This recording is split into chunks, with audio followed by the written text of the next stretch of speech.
una planta que cris escondida entre la tierra seca del desierto mexicano guarda un secreto de casi 6.000 años. Los chamanes la protegieron durante generaciones enteras. Los conquistadores españoles la prohibieron. La ciencia moderna la ignoró, pero un investigador mexicano decidió hacer algo que nadie se había atrevido a intentar.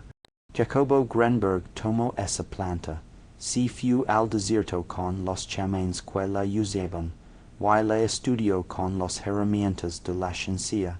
Lo que encontró contradecía todo lo que sabía sobre el cerebro y la percepción, y lo más inquietante no fue lo que descubrió en sus libros, fue lo que pasó después. Si te quedas con la versión superficial de esta historia, pierdes lo más valioso, porque detrás de esta planta hay una forma de entender la conciencia que puede cambiar la manera en que vives tu día a día sin consumir nada, sin rituales extraños, solo con entender que descubrió Grinberg y cómo aplicarlo. Hay un detour al final que conecta esta planta con algo que probablemente haces todas las mañanas sin darte cuenta. Es detour lo cambia todo. Mira lo que vas a descubrir aquí. Primero, la historia real y por que sobrevivió casi 6.000 años en secreto. Segundo, que hizo Grinberg cuando la llevó al laboratorio y que resultados obtuvo. Tercero, él era que comete la mayoría cuando escucha hablar de plantas sagradas. Y por que es era te aleja de la verdadera enseñanza. Y cuarto, algo que puedes hacer hoy en tu propia casa, inspirado en lo que Grinberg aprendió de los chamanes. No vas a encontrar aquí misticismo vacío ni promesas exageradas. Todo lo que escuches se basa en obras publicadas, testimonios documentados y material disponible de la investigación de Grinberg.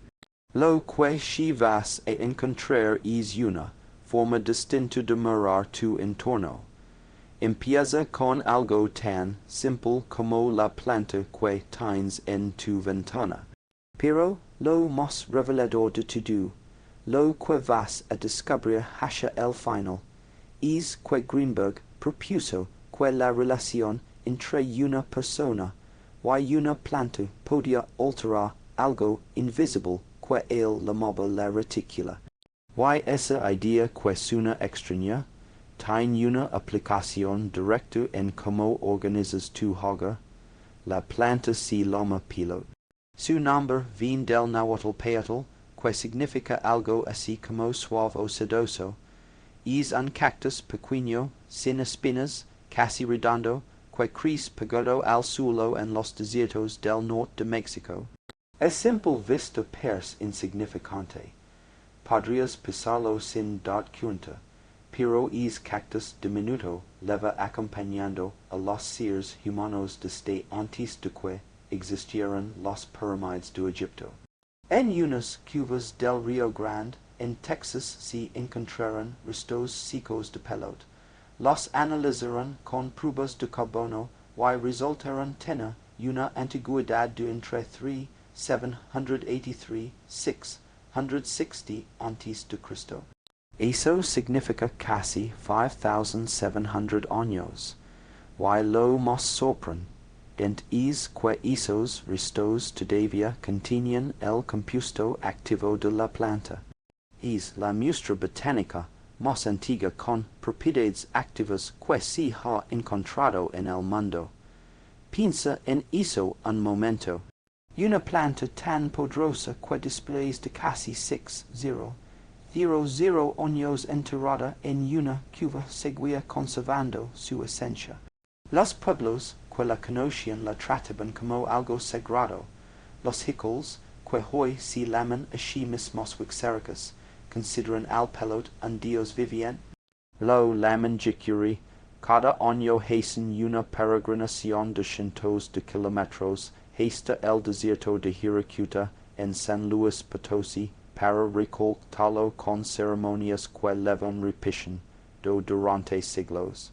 Esa peregrinación dura un mes entero, ida y vuelta. Los peregrinos se detienen en puntos exactos del camino que han marcado generaciones anteriores. No improvisan, no cambian la ruta. Repiten los mismos gestos, los mismos cantos en los mismos lugares. Cuando finalmente llegan al desierto, y encuentran el cactus, lo cortan con un cuidado extraordinario. Solo toman la parte de arriba, dejan la raíz intacta para que vuelva a brotar, porque saben que el pelot tarda entre 15 y 20 años en crecer. Dañar la raíz es matar una planta que tarda décadas en recuperarse. Esa conciencia del cuidado es respeto por los tiempos de la naturaleza, es quizá la primera lección práctica de toda esta historia. Las terremotos lo usaban para resistir largas caminatas y conectarse con el mundo espiritual. Los coros lo incorporaban en sus fiestas después de la cosecha del maíz. Para todos ellos, el pelot no era una droga, era una herramienta de conexión, un puente entre lo que se ve y lo que no se ve. Los chamanes lo llamaban el elemento del alma, igual que el maíz era el elemento del cuerpo. Cuando los españoles llegaron a México, vieron estas prácticas. Y los condenaron como demoníacos. Fray Bernardino de Sogu escribió en 1560 que quienes comían esta planta veían visiones espantosas. La Inquisición la prohibió, castigaron a quien la usara, intentaron borrar su rastro durante siglos, pero no lo lograron. Las comunidades indígenas siguieron protegiendo al pelot en secreto, generación tras generación, en las sierras y los desiertos donde nadie los vigilaba. Esa resistencia silenciosa duró más de 400 años y es aquí donde entra Jacobo Grinberg. A finales de los años 70, Grinberg ya era un investigador reconocido. Tenía su laboratorio de psicofisiología en la UNAM. Había fundado el Instituto Nacional para el Estudio de la Conciencia. Estudiaba la actividad del cerebro con métodos rigurosos. Publicaba artículos académicos. Tenía el respeto de la comunidad científica, pero algo lo inquietaba. Sentía que la ciencia convencional solo miraba una parte de la realidad, que había algo más allá de lo que los instrumentos podían medir, y entonces decidió hacer algo que sus colegas consideraron una locura. Se fue a buscar a los chamanes. Imagina la escena. Un neurocientífico con doctorado sale de su laboratorio en la Ciudad de México. Deja atrás los monitors, los cables, los papers, se sube a un vehículo y se adentra en los sierras, en los desiertos, en los pueblos remotos donde la medicina moderna nunca llegó. Y ahí, sentado frente a un curandero que no fue a ninguna universidad, empieza a tomar notas. Eso fue lo que hizo Grinberg, y lo hizo durante años. Grinberg no era un turista espiritual, llevaba su formación científica a cada encuentro. Documentó todo, tomó notas, observó rituales, habló con curanderos, con hombres y mujeres de conocimiento de distintas regiones de México. El resultado fueron 7 volúmenes publicados entre 1987 y 1990, bajo el título Los Chamanes de México. Essa abra is una investigación sobre lo que él llamaba la psicología autóctona mexicana, un saber que había sobrevivido siglos de colonización, de prohibición y de desprecio académico. Entre los chamanes que estudió había figuras extraordinarias. Pachita, una curandora que según testimonios realizaba interventions sin instrumental médico. Don Lucio, un curandero taramara, con quien investigó las propiedades de las plantas sagradas, y su relación con estados distintos de conciencia, y muchos otros cuyo nombre no ligo a los titulares, pero cuyo conocimiento Grinberg registró con respeto y rigor. Hay un detalle que casi nadie menciona y cambia todo. Grinberg no solo observó a los chamanes desde afuera, participó, según los registros disponibles, consumió hongos y otras sustancias que los chamanes utilizaban en sus ceremonias. Lo hizo como parte de su investigación. Quería entender desde adentro ocurría con la percepción durante esos estados, y lo que encontró no encajaba con lo que la ciencia de su época podía explicar.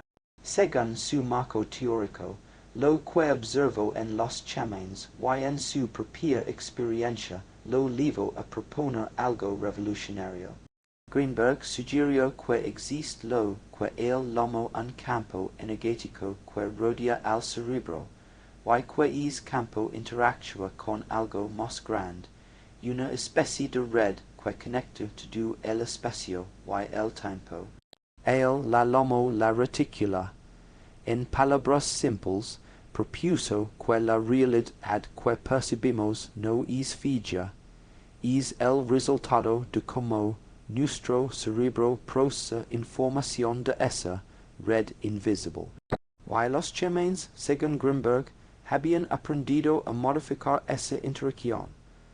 Las plantas sagradas como el peyote, según su hipótesis, eran una de las herramientas que usaban para lograrlo. Esto suena bien, pero tiene una trampa, porque la mayoría de la gente que escucha esta historia se queda en la parte exótica, piensa que el secreto está en la planta, que el poder reside en consumir algo, y ahí es donde se equivoca por completo. Grinberg fue muy claro en sus escritos, la planta era solo un medio, no era el fin. Los chamanes no dependían exclusivamente de sustancias para alterar su percepción. Muchos de ellos podían hacerlo sin ninguna planta. Pachita, por ejemplo, no usaba peyote ni hongos en sus procedimientos. Lo que tenían en común todos los chamanes que Grinberg estudió no era el uso de una sustancia, era su relación con el entorno, la forma en que se conectaban con la naturaleza, con los objetos, con el espacio donde vivían, y eso sí es algo que cualquier persona puede aplicar.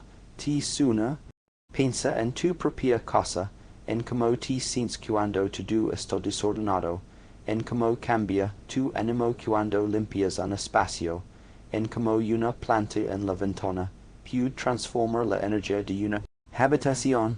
No es magia, es lo que Grinberg propuso desde su marco teórico. Tu cerebro está en constante interacción con el espacio que te rodea, y esa interacción afecta tu estado interior. Los chamanes lo sabían hace miles de años. Grinberg intentó explicarlo con ciencia. Ahora ven lo que nadie quiere aceptar. La mayoría trata su casa como un simple contenedor, un lugar donde guardas cosas, duums comes, pero no le prestas atención a cómo ese espacio te afecta. Los chamanes hacían exactamente lo contrario. Para ellos el espacio era algo vivo, un lugar que podias cagar o descarga, llenar de intención o de jar vacío. Why las plantas eran una de los herramientas principales para hacerlo. No hablo solo del pelot, hablo de cualquier planta. Los curanderos que Grinberg visitó tenían plantas específicas en sus espacios de trabajo, no los ponían al azar. Cada planta ocupaba un lugar con propósito. Según los testimonios que Grinberg recogió, los chamanes creen que las plantas funcionaban como antenas, captaban algo del entorno y lo transformaban. De nuevo, esto es una hipótesis, no un hecho comprobado, pero la idea de fondo tiene una lógica que puedes aplicar hoy. Aquí va el primer paso concreto. Elige un rincón de tu cosa que sientas pesado. Puede ser la entrada. El pasillo, una esquina donde se acumula desorden. Primero limpia es espacio. No me refiero solo a barra, me refiero a sacar todo lo que no necesitas, todo lo que llevas meses sin tocar.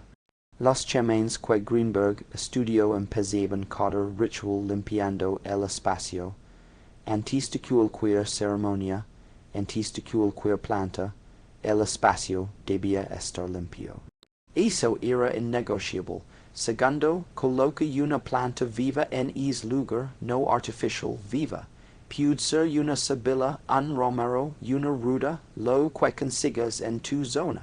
Las comunidades indígenas mexicanas usan plantas aromáticas por cream, que el aroma es una forma de comunicación entre la planta y el espacio.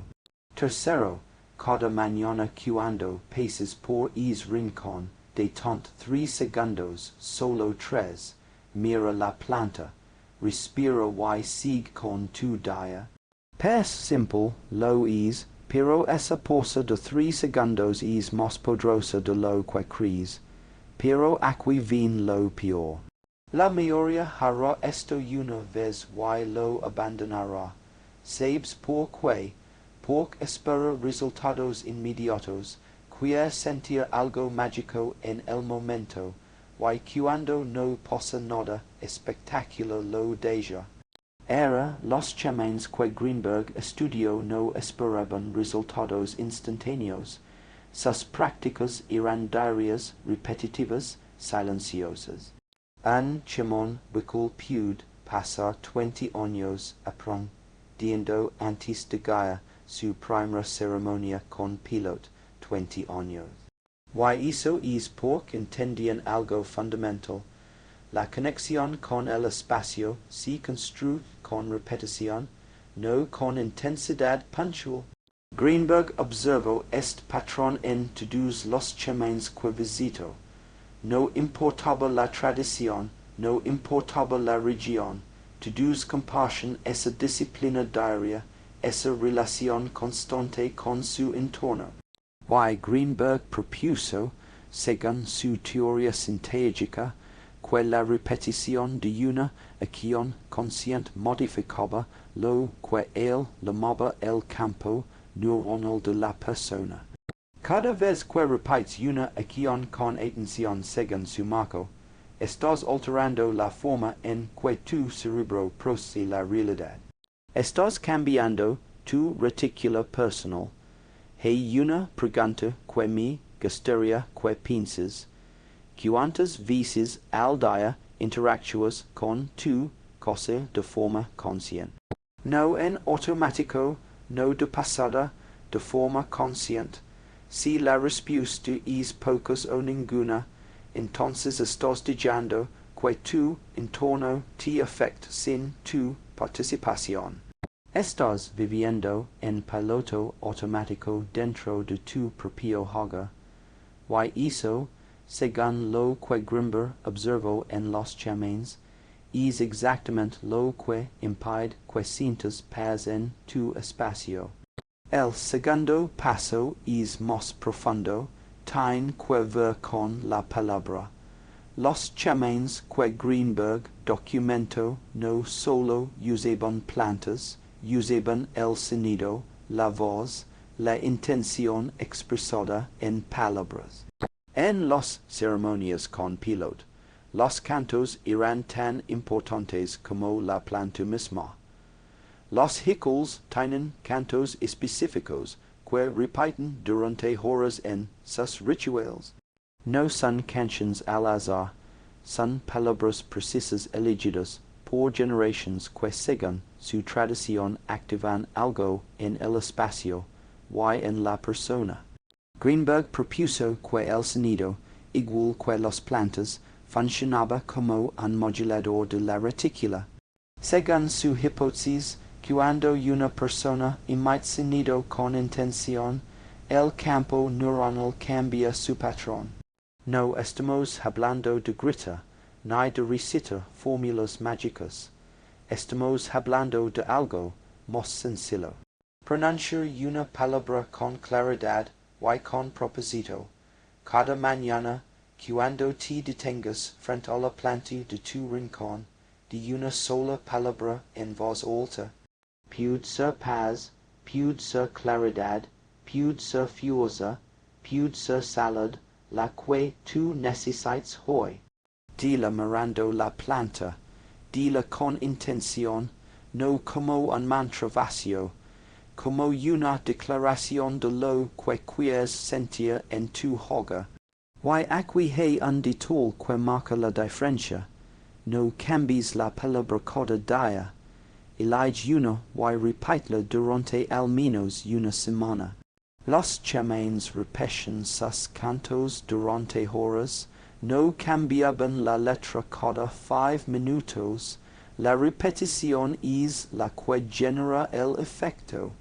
Si hoy dices paz y mañana dices abundancia y pasado, mañana dices amor, tu cerebro no sabe qué estás pidiendo.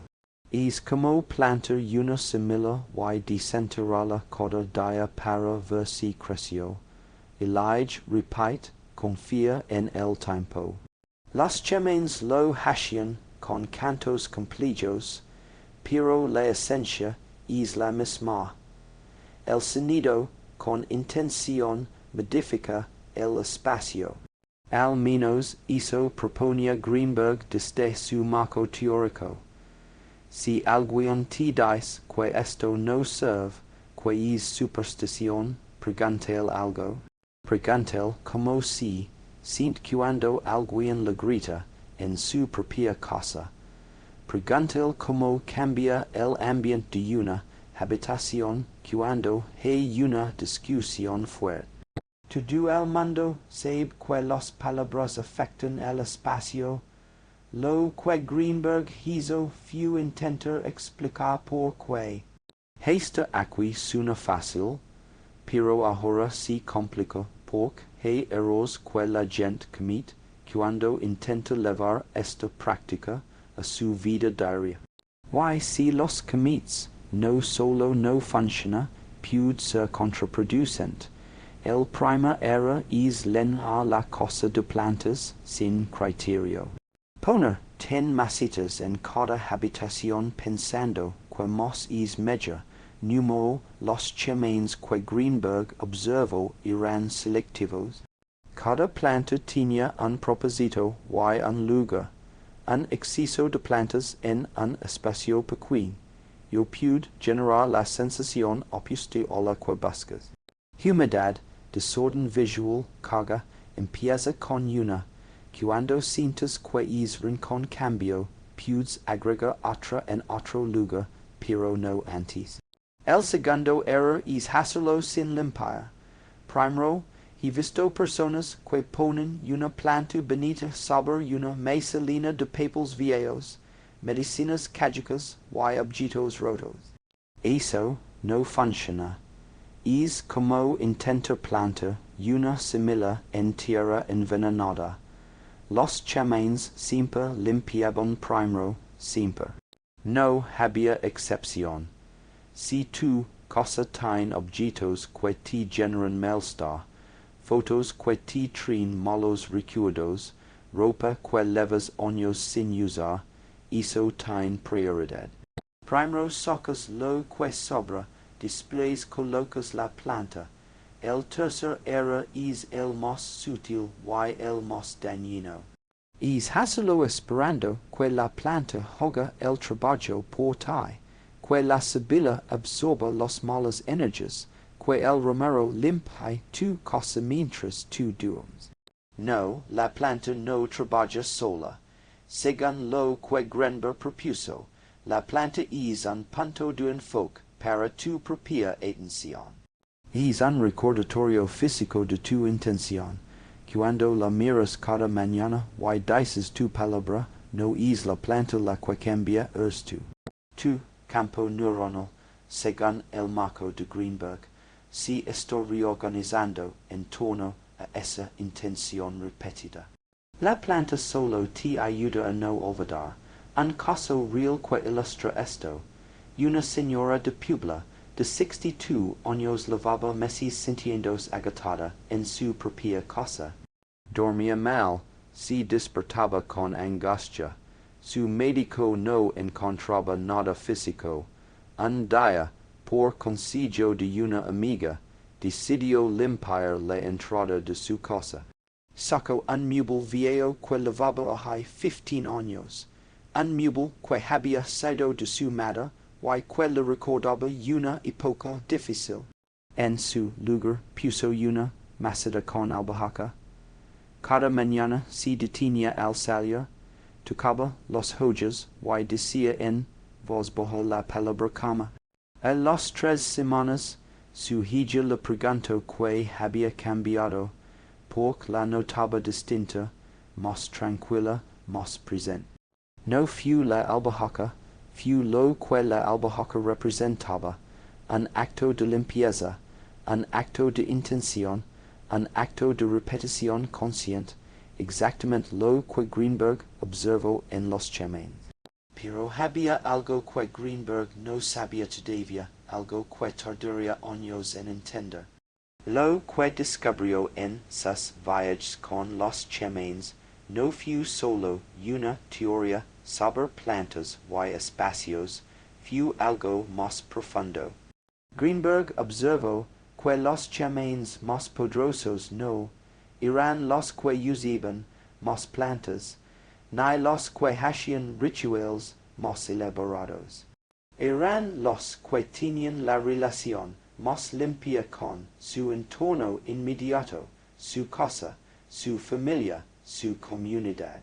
Los chamanes que vivían en hogares desordenados, con conflictos familiares graves, con relaciones rotas, perdían su capacidad. Eso está documentado en sus escritos. No importaba cuánto pelot consumieran, ni cuántas ceremonias hicieran. Si su entorno personal estaba en caos, su conexión se debilitaba.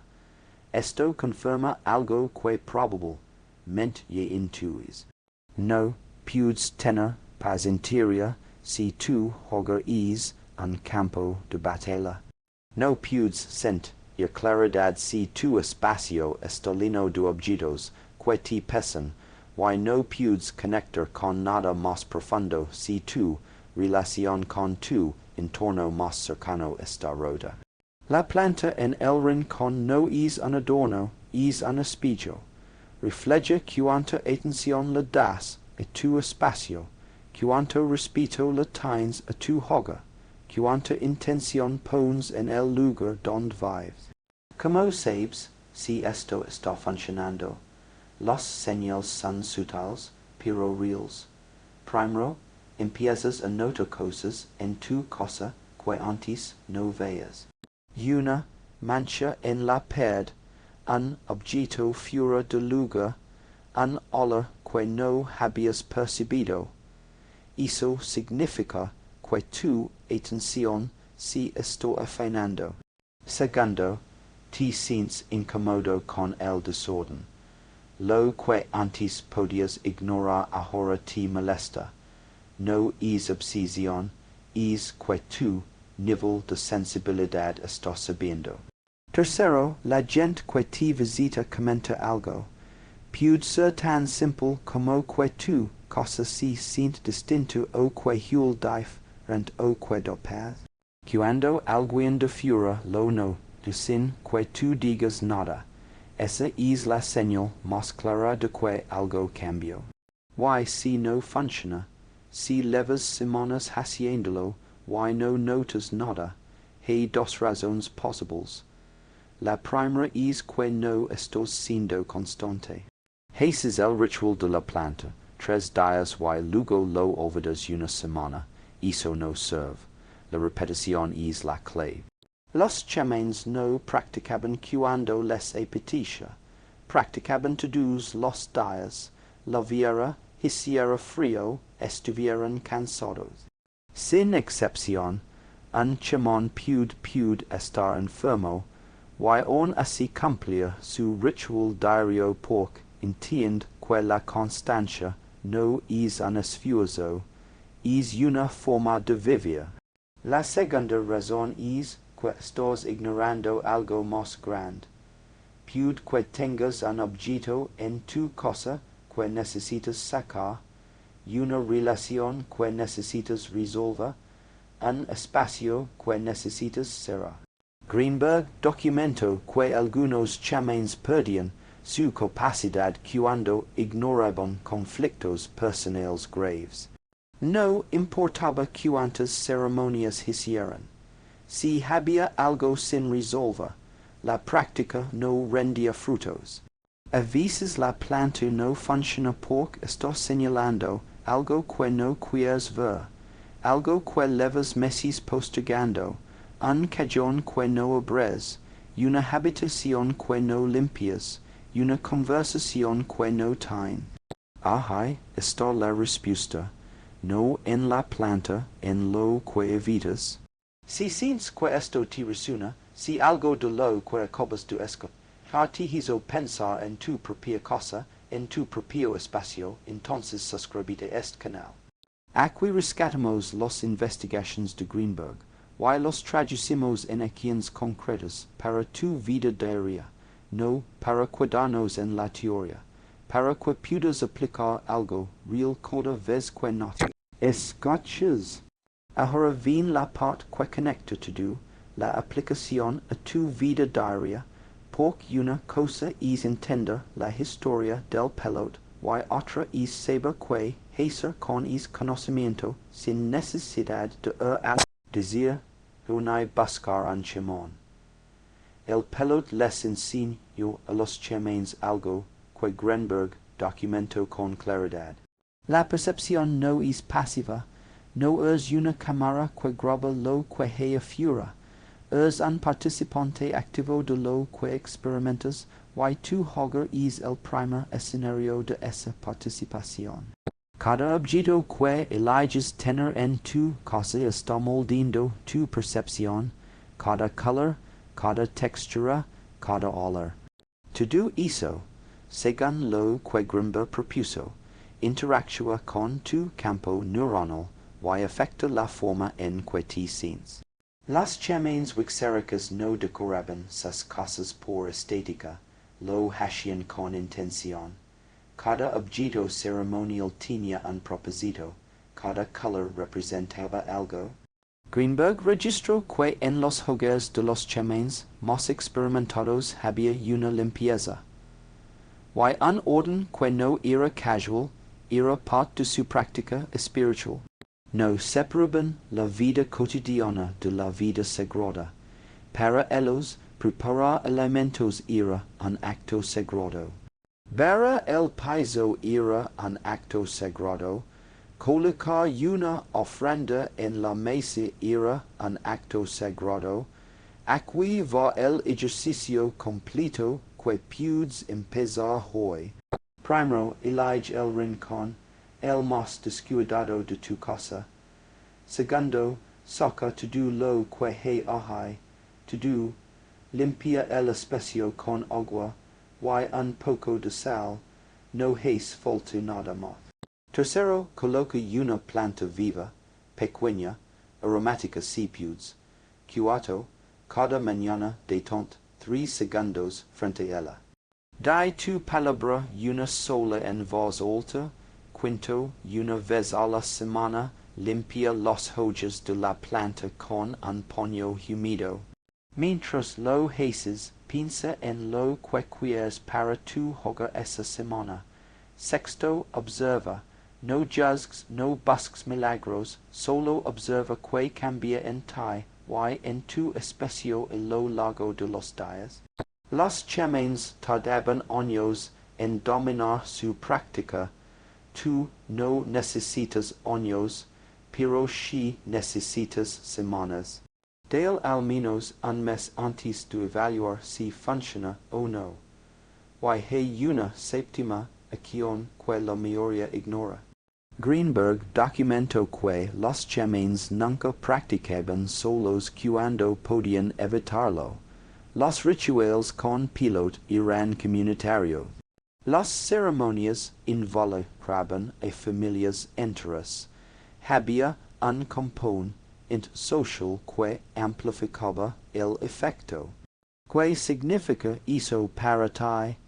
Que si vives con alguien, invítalo a participar. No hace falta explicar toda la teoría. Solo pídele que te acompañe 3 segundos cada mañana frente a la planta, que diga su propia palabra. Es simple acto compartido, según lo que Grinberg propuso sobre los campos neuronales que interactúan entre sí, puede multiplicar el efecto. Y si vives solo, entonces la planta se convierte en tu compañera de práctica. No es una metáfora casi. Grinberg documentó que los chamanes hablaban con las plantas como si fueran seres conscientes. Según su hipótesis, las plantas también generan un tipo de campo que interactúa con el campo neuronal humano. No hay pruebas concluyentes de esto. Es una hipótesis, pero la práctica de hablar a una planta tiene un efecto documentado en quien lo hace. Te obliga a detenerte, a salir del piloto automático, y a generar un momento de presencia en tu día y eso, si la explicación, cambia tu estado. Posa, si haces esto y te sientes ridículo hablando a una planta, es normal. La primera vez siempre es incómoda, pero piensa en esto. La hablas al teléfono todo el día. La hablas a la televisión cuando algo te enoja. La hablas al tráfico. ¿Por qué sería raro hablar a un ser vivo que está en tu casa? Los chamanes no tenían ese problema. Para ellos, la naturaleza entera estaba viva y merecía ser escuchada. Quizás el problema no es hablar a la planta. Quizás el problema es que dejamos de hablar y todo lo que realmente importa.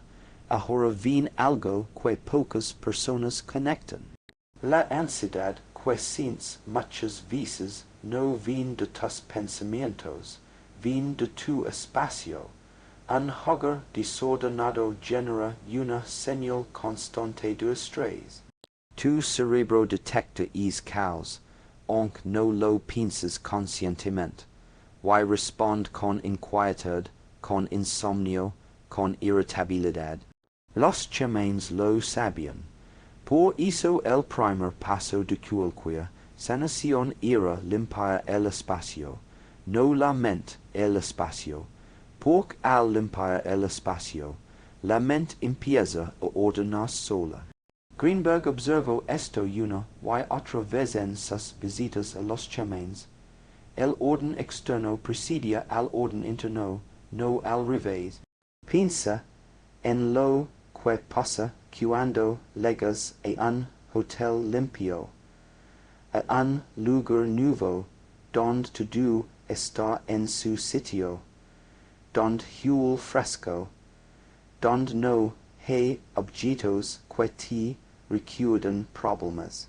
Como duermes esa primera noche, mejor que en tu propia casa probablemente, porque no es la cama, no es la almohada, es que tu cerebro no está recibiendo los señales de estrés que recibe en tu hogar desordenado. Los Chamanes entendían esto intuitivamente. Grinberg intentó explicarlo desde la neurociencia. Compara eso con lo que es la mayoría. Intenta meditar con la cosa hecha un desastre. Intenta encontrar paz mental rodada de objetos que le generan culpa o tristeza. No funciona, es como intenta leer un libro en medio de una tormenta. Primero comas la tormenta, después lees, primero ordenas tu hogar, después buscas la calma interior. Ojo con lo que viene ahora, porque un error más que es el más común de todos. Why es creer que necesitas comprar cosas nuevas para transformar tu espacio. Velas aromáticas caras, cristales importados, inciensos de marcas exclusivas. Los Chamanes que Grinberg estudió vivían con lo mínimo. Sus herramientas eran plantas silvestres, agua, sal, tierra, piedras del camino. Nada costoso, nada importado, nada que necesites comprar en internet. El poder no está en el objeto, está en la intención con la que lo colocas, está en la repetición con la que lo haces, está en la conciencia con la que lo miras cada día.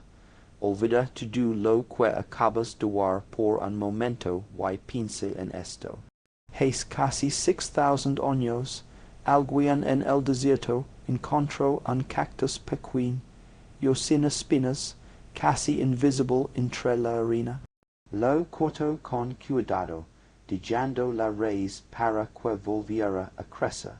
Lo llevó a su espacio, lo compartió con su comunidad y es gesto simple, se transmitió de generación en generación.